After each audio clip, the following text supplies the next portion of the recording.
ಶೃಂಗೇರಿ ವಿಧಾನಸಭಾ ಕ್ಷೇತ್ರದಲ್ಲಿ ಮರು ಎಣಿಕೆ ಬಳಿಕ ಗೆಲುವು ಸಾಧಿಸಿದ ಬಿಜೆಪಿ ಅಭ್ಯರ್ಥಿ ಜೀವರಾಜ್ ಅವರು ಕೊನೆಗೂ ಶಾಸಕರಾಗಿ ಪ್ರಮಾಣ ವಚನ ಸ್ವೀಕರಿಸಿದ್ದಾರೆ.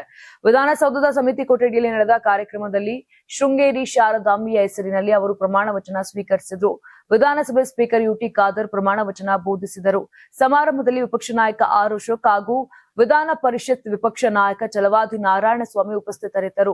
ಆದರೆ ಪ್ರಮಾಣ ವಚನ ಬಳಿಕ ಸ್ಪೀಕರ್ ಯುಟಿ ಖಾದರ್ ಮಹತ್ವದ ಹೇಳಿಕೆ ನೀಡಿ ಚುನಾವಣಾ ಆಯೋಗದಿಂದ ಪ್ರಮಾಣ ಪತ್ರ ದೊರಕಿದ ಹಿನ್ನೆಲೆ ಪ್ರಮಾಣ ವಚನ ಬೋಧಿಸಲಾಗಿದೆ. ನೀವು ಸಣ್ಣ ಆಗ್ಬೇಕಲ್ವಾ? ಅದು ಒಂದು ಉತ್ತಮ ಆಹಾರದಿಂದ ಸಣ್ಣ ಆಗ್ಬೇಕಲ್ವಾ? ಪ್ರತಿದಿನ ನಮ್ಮ ಜೀನಿ ಸ್ಲಿಮ್ ನ ಯೂಸ್ ಮಾಡಿ ಯಾವುದೇ ಸೈಡ್ ಎಫೆಕ್ಟ್ ಇಲ್ದಂಗೆ ನೀವು ಸಣ್ಣ ಆಗ್ತೀರಾ.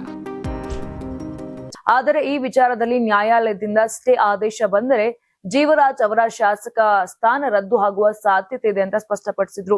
ಅಗತ್ಯವಿದ್ದರೆ ಮತ್ತೊಬ್ಬ ಅಭ್ಯರ್ಥಿಗೆ ಪ್ರಮಾಣ ವಚನ ಬೋಧಿಸುವ ಅವಕಾಶವೂ ಇದೆ ಅಂತ ಹೇಳಿದ್ದಾರೆ.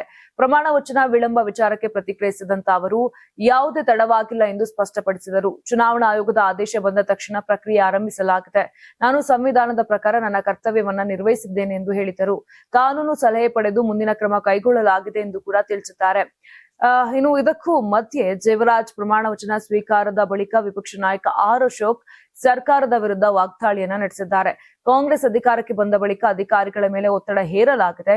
ಈ ಪ್ರಕರಣವನ್ನು ಸಿಬಿಐಗೆ ಒಪ್ಪಿಸಿದ್ರೆ ಸತ್ಯ ಹೊರಬರುತ್ತದೆ ಎಂದು ಆರೋಪಿಸಿದ್ರು.